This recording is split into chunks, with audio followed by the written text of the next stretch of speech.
Hello കൂട്ടുകാരെ, ഒരുപാട് ദിവസത്തെ ഇടവേളയ്ക്ക് ശേഷം ഇന്നൊരു ലഞ്ച് വ്ളോഗുമായിട്ട് വീണ്ടും വന്നിരിക്കുകയാണ് കേട്ടാ. അപ്പോൾ ഇന്ന് നമുക്ക് ഉച്ചയൂണിന് കിട്ടിയിരിക്കുന്നത് നെത്തോലി മീനാണ്. അതൊക്കെ വെട്ടിക്കഴുകി വൃത്തിയാക്കി എടുത്തിട്ടുണ്ട്. ഇന്ന് നെത്തോലി മീൻ കൊണ്ട് തന്നെ ഞാൻ 3 കറികളാണ് ഇന്ന് ഉണ്ടാക്കുന്നത്. ഒരു നെത്തോലി ചമ്മന്തി ഉണ്ടാക്കുന്നുണ്ട്, പിന്നെ നെത്തോലി ഫ്രൈ ചെയ്തെടുക്കുന്നുണ്ട്, പിന്നെ നെത്തോലി പീര വയ്ക്കുന്നുണ്ട്. അപ്പം നമുക്ക് നോക്കിയാലോ. അപ്പം നിങ്ങൾ വിചാരിക്കും ഇന്ന് മീൻ മാത്രമേ ഉള്ളൂ എന്ന്. അല്ല, മോരുകറിയും വെക്കുന്നുണ്ട് കേട്ടോ. അപ്പം നെത്തോലി കുറച്ച് ഞാൻ കഴുകി വൃത്തിയാക്കി എടുത്തിട്ട് അതിലേക്ക് കുറച്ച് മുളക് പൊടിയും കുരുമുളക് പൊടിയും മഞ്ഞൾപ്പൊടിയും ഉപ്പും ചേർത്ത് കുറച്ച് നേരം പുരട്ടി വെച്ചു. അത് നമുക്ക് ചമ്മന്തി ഉണ്ടാക്കാനുള്ള നെത്തോലിയാണ്. അത് ഞാൻ സെപ്പറേറ്റ് മാറ്റിയെടുത്തതാണ്. അതിലേക്കെല്ലാം പുരട്ടി ഒരു അരമണിക്കൂർ ഇച്ചിരി വിനാഗിരിയോ നാരങ്ങ നീരും കൂടെ ചേർത്താൽ നല്ല ടേസ്റ്റാണ്. ഞാൻ ഇത്തിരി വിനാഗിരി ചേർത്തിട്ടുണ്ട്. ഒരു അരമണിക്കൂർ പുരട്ടി വെച്ചിട്ട് ഞാനത് എണ്ണയിലേക്കിട്ട് വറുത്ത് കോരിയെടുക്കാം. നമ്മൾ ഷാലോ ഫ്രൈ ചെയ്താണ്, ഒരുപാട് അങ്ങ് എണ്ണ ഒഴിച്ചിട്ടില്ല. കുറച്ച് എണ്ണയിൽ വെളിച്ചെണ്ണയിലാണ് നമ്മളത് വറുത്തെടുക്കുന്നത്. നെത്തോലി ചമ്മന്തി ആയതുകൊണ്ട് തന്നെ വെളിച്ചെണ്ണയിൽ വറുത്തെടുത്താലേ ഒരു ടേസ്റ്റ് ഉണ്ടാകത്തുള്ളൂ. നെത്തോലിയൊക്കെ വറുത്തെടുത്ത് അതൊന്ന് തണുത്ത് വന്നപ്പോഴത്തേക്ക് മിക്സിയിലിട്ട് ഞാൻ പൊടിച്ച് വെച്ചിട്ടുണ്ട്. ഇനി നമുക്കതിന് വേണ്ട ചമ്മന്തിക്ക് ആവശ്യമുള്ള സവാള എടുക്കാം. ഒരു 3-4 സവാള നീളത്തിൽ അരിഞ്ഞ് വെച്ചിട്ടുണ്ട്. പിന്നെ ഇഞ്ചി വേണം, വെളുത്തുള്ളി വേണം. ഇനി നമുക്ക് പാത്രത്തിലേക്ക് ആവശ്യത്തിന് വെളിച്ചെണ്ണ ഒഴിച്ചു കൊടുക്കാം. വെളിച്ചെണ്ണ ചൂടായി വന്നപ്പോഴത്തേക്ക് അതിലേക്ക് കടുക് ഇട്ട് പൊട്ടിച്ചിട്ടുണ്ട്.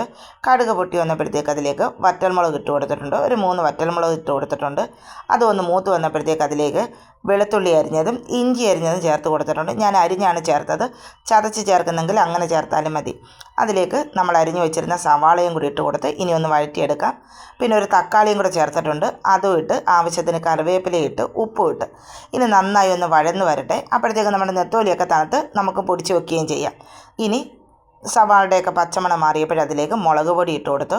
പിന്നെ കുരുമുളക് പൊടി ഇട്ട് കൊടുക്കുന്നുണ്ട്. മഞ്ഞൾപ്പൊടി, ഇത്തിരി ഗരം മസാല, മല്ലിപ്പൊടി ചേർക്കുന്നില്ല. ഇത്തിരി ഗരം മസാലയും ഇട്ട് ഇനി നമുക്ക് നന്നായി പൊടികളുടെയൊക്കെ പച്ചമണം മാറി വരട്ടെ. അതുവരെ ഒന്ന് വഴറ്റി കൊടുക്കാം. അപ്പോഴത്തേക്കാണ് നെത്തോലി ഇവിടെ മിക്സിയിലിട്ട് തണുത്തപ്പം പൊടിച്ചും വെച്ചിട്ടുണ്ട്. പൊടികളുടെയൊക്കെ പച്ചമണം മാറിയപ്പോഴത്തേക്ക് നമ്മൾ പൊടിച്ച് വെച്ചിരിക്കുന്ന നെത്തോലി അതിലേക്ക് ഇട്ട് കൊടുത്ത് നന്നായി തോർത്തിയെടുക്കാം. അപ്പോഴത്തേക്കും നമ്മുടെ ചമ്മന്തി ഇവിടെ റെഡിയാണ് കേട്ടോ. നെത്തോലി ചമ്മന്തി സൂപ്പർ ടേസ്റ്റാണ് കേട്ടോ. മുള്ളൊന്നുമില്ല. നമ്മൾ മിക്സിയിലിട്ട് പൊടിച്ചെടുക്കുന്നത് കൊണ്ട് തന്നെ കുട്ടികൾക്കൊക്കെ കൊടുക്കാം. സ്കൂളിലെ ലഞ്ച് ബോക്സിനൊക്കെ വെച്ച് കൊടുക്കാൻ പറ്റിയ നല്ലൊരു ഐറ്റമാണ് കേട്ടോ. ഇനിയിപ്പോൾ സ്കൂളൊക്കെ തുറക്കുമല്ലേ, അപ്പോൾ ലഞ്ച് ബോക്സൊക്കെ വേണമല്ലോ. അപ്പോഴത്തേക്കും നമുക്ക് അതിലേക്കൊക്കെ തയ്യാറാക്കി കൊടുക്കാവുന്ന നല്ലൊരു ചമ്മന്തിയാണ് കേട്ടോ. മിക്സിയിലിട്ട് പൊടിക്കുന്നതുകൊണ്ട് തന്നെ മുള്ളൊന്നുമില്ല. അപ്പോൾ സൂപ്പർ ടേസ്റ്റിയായി നമ്മുടെ ചമ്മന്തി റെഡിയാണ്. ഇനി നമ്മൾ കുറച്ച് നെത്തോലി വറുത്തെടുക്കാനാണ്. അതിലേക്ക് ഞാൻ മുളക് പൊടിയും മഞ്ഞൾപ്പൊടിയും കുരുമുളക് പൊടിയും ഇത്തിരി വെളുത്തുള്ളിയും കൂടെ ചേർത്ത് കൊടുത്തിട്ടുണ്ട്. ഇനി നമുക്കത് എണ്ണയിലിട്ട് വറുത്തെടുക്കാം. അപ്പോഴത്തേക്കും നമ്മുടെ നെത്തോലി വറുത്തത് ഇവിടെ റെഡിയാണ്. അപ്പം നെത്തോലിയുടെ 2 വിഭവങ്ങൾ റെഡിയാണ് കേട്ടോ. നെത്തോലി ചമ്മന്തി റെഡിയായി, നെത്തോലി വറുത്തെടുത്തിട്ടുണ്ട്. ഇനി നെത്തോലി പീരയാണ് വയ്ക്കുന്നത്. അതിന് കുറച്ച് നെത്തോലി എടുത്തിട്ടുണ്ട്. അതിലേക്ക് ഒരു സവാള അരിഞ്ഞതിട്ട് കൊടുക്കുന്നുണ്ട്. പിന്നെ ഒരു തക്കാളിയും ചെറുതായി അരിഞ്ഞതും കൂടി ഇട്ട് കൊടുത്ത് ഇനി നമുക്ക് അരപ്പിന് വേണ്ടിയുള്ള സാധനങ്ങളൂടെ റെഡിയാക്കാം. തേങ്ങ, ജീരകം, മഞ്ഞൾപ്പൊടി, പിന്നെ ഞാൻ കുറച്ച് കാന്താരി മുളകാണ് ചതച്ച് കൊടുത്തത്. മുളക് പൊടി ചേർത്തിട്ടില്ല.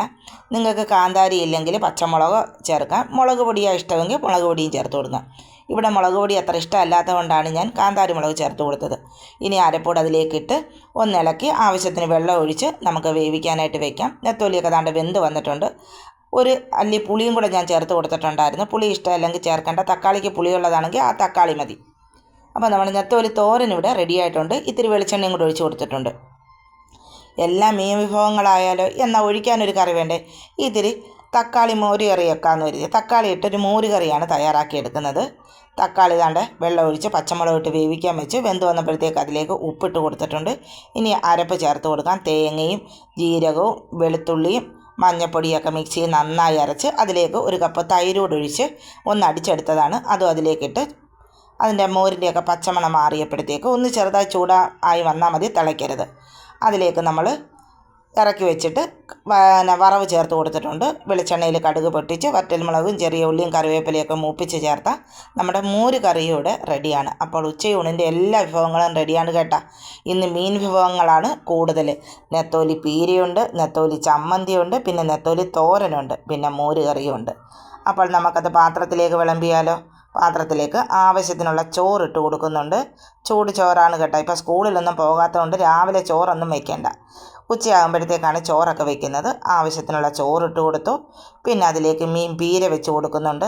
നല്ല സൂപ്പർ ടേസ്റ്റാണ് കേട്ടോ. ഇങ്ങനെ തക്കാളി സവാളയൊക്കെ ഇട്ട് മീൻ പീര വെക്കുമ്പോൾ മാങ്ങ ഇട്ട് വെക്കുന്നത് അത് വേറൊരു ടേസ്റ്റാണ്. ഇങ്ങനെ ചെയ്താലും നല്ല ടേസ്റ്റ് തന്നെയാണ്. പിന്നെ അതിലേക്ക് നമ്മുടെ നെത്തോലി ചമ്മന്തി, ഇന്നത്തെ സ്പെഷ്യൽ അതായിരുന്നു കേട്ടോ, നെത്തോലി ചമ്മന്തി. ചെയ്ത് നോക്കാത്തവരുണ്ടെങ്കിൽ ഒന്ന് ട്രൈ ചെയ്ത് നോക്കണേ, സൂപ്പർ ടേസ്റ്റാണ് കേട്ടോ. ഇത്തിരി ഗരം മസാല ഇട്ട് കൊടുക്കണം, എന്നാലേ നല്ലൊരു ടേസ്റ്റ് കിട്ടത്തുള്ളൂ. പിന്നെ നമ്മൾ നെത്തോലി വറുത്തതും അതും ആവശ്യത്തിന് വെച്ച് കൊടുക്കുന്നുണ്ട്. പിന്നെ നമ്മൾ മോരുകറിയാണ് വെച്ചത്, അതും അതിലേക്ക് ഒഴിച്ച് കൊടുക്കാം. പിന്നെ നമ്മുടെ കയ്യിൽ അച്ചാറുണ്ട്, മാങ്ങ അച്ചാർ ഇരിപ്പുണ്ട്, കുറച്ച് മാങ്ങ അച്ചാറൂടെ വെച്ച് കൊടുത്ത് ഇനി വേണമെങ്കിൽ 2 പപ്പടവും കൂടെ വറുത്താൽ സൂപ്പർ ടേസ്റ്റായ ഒരു ഉച്ചയൂണ് റെഡിയാകും. കണ്ടല്ലോ. അപ്പോൾ സൂപ്പർ ടേസ്റ്റിയാണ് ഇന്നത്തെ നമ്മുടെ മീൻ വിഭവങ്ങളാണ് കൂടുതലെങ്കിലും നല്ല ടേസ്റ്റിയുള്ള ഒരു ഉച്ചയൂണായിരുന്നു. അപ്പോൾ എൻ്റെ ഈ വീഡിയോ നിങ്ങൾക്ക് ഇഷ്ടമായെങ്കിൽ ലൈക്ക് ചെയ്യാനും ഷെയർ ചെയ്യാനും സബ്സ്ക്രൈബ് ചെയ്ത് സപ്പോർട്ട് ചെയ്യാനും ഒന്നും മറക്കല്ലേ. നിങ്ങളുടെ സപ്പോർട്ട് ഉണ്ടെങ്കിൽ മാത്രമേ നമുക്ക് ചാനലുമായി മുന്നോട്ട് പോകാൻ കഴിയുകയുള്ളൂ. അപ്പോൾ ഇത്തരത്തിലുള്ള മറ്റൊരു വീഡിയോയുമായി നമുക്ക് വേറൊരു ദിവസം വീണ്ടും കാണാം കേട്ടോ. അപ്പോൾ ഇപ്പോഴത്തേക്ക് ടാറ്റാ.